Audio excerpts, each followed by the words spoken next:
వేదవ్యాస భగవానుడు భారతాన్ని రచించాడని చెబుతూ సూతుడు, ధర్మతత్వజ్ఞులు ధర్మశాస్త్రంబని అధ్యాత్మ విధులు వేదాంతమనియు, నీతి విచక్షణుల్ నీతి శాస్త్రంబని కవి వృషభులు మహాకావ్యమనియు, లాక్షణికులు సర్వలక్ష్య సంగ్రహమని ఐతిహాసికులు ఇతిహాసమనియు, పరమ పౌరాణికుల్ బహుపురాణ సముచ్చయంబని మహిన్ కునియాడుచుండ, వివిధ వేద తత్వవేది వేదవ్యాసుడు ఆదిముని పరాశరాత్మజుండు, విష్ణు సన్నిభుండు విశ్వజనీనమై పరుగుచుండంచేసే భారతంబు.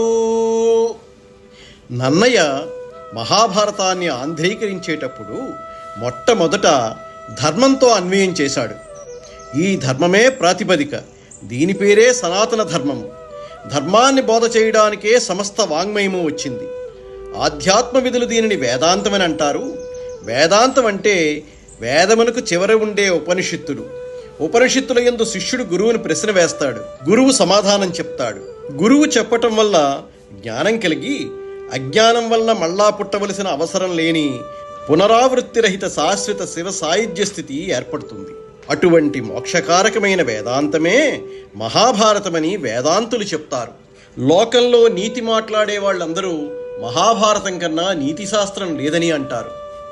గొప్ప కవులు దానిని మహాకావ్యమని పిలుస్తారు. ఇంతకన్నా గొప్ప కావ్యం లోకంలో ఉండదు. లాక్షణికులు ఇంతకన్నా గొప్ప లక్ష్యశాస్త్రం ఇంకోటి లేదంటారు. ఐతిహాసికులు దీనిని ఇతిహాసమని పిలుస్తారు. ఇతిహాసం అంటే ఇదిలాగే జరిగిన యథార్థమైన గాథ అని అర్థం. యథార్థంగా జరిగిన దానిని ఇంతకంటే గొప్పగా చెప్పడం వ్యాసుడికి తప్ప ఇతరులకి సాధ్యం కాదు. అది అంత గొప్పగా భారతంలోనే సాధ్యమైందని ఐతిహాసికులు భారతాన్ని ఇతిహాసమని పొగుడుతారు. పురాణాలు చదివిన వారు అన్ని పురాణాలలో ఉన్న విశేషాలు మహాభారతంలో ఉంటాయని మహాభారతానికి పెద్ద పీట వేసి పొగుడుతారు. వేదముల తత్వమంతటికీ మూలకందమైన వేదవ్యాస మహర్షి ఆదిముని మహానుభావుడు, పరాశరుని కుమారుడు, సాక్షాత్తు విష్ణు స్వరూపుడు మనకి మహాభారతాన్ని అందించాడు అని సూతుడు చెప్పాడు.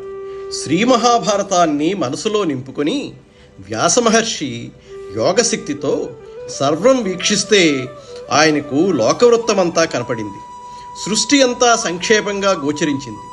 వేదాలు, ధర్మార్థకామాలు, లోకయాత్రా విధానం అంతా దృష్టిగోచరమైంది. దాన్ని అంతా వ్యాసుడు సంక్షిప్తంగా